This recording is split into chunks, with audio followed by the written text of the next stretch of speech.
想出名，我想賺多啲錢，我覺得我自己好靚仔。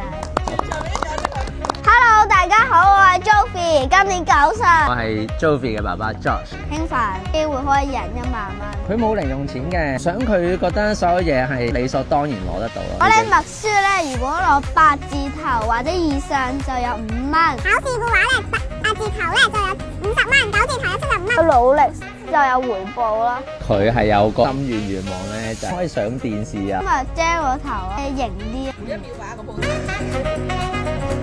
我想佢學習獨立啲，可能佢怕影到或者受傷過，佢會幾誇張嘅。我覺得個 reaction 喊啊，好擔心，一定要黐膠布啊，要即刻處理啊。我覺得冇咁嘅需要咯。哇！好 sharp 喎，你覺得？黃色係我最中意嘅顏色嚟嘅。因為佢份人都幾均真嘅，佢幾講公平嘅。我咧打算咧4000蚊買 Pokemon 卡，會分啲俾我嘅，先人2000咯。贏1000蚊我就會俾媽咪，因為媽咪話咧呢個比賽係佢幫我報嘅時候咧，問我可唔可以分少少錢俾佢。玩得開心，贏1萬蚊。決戰4月27。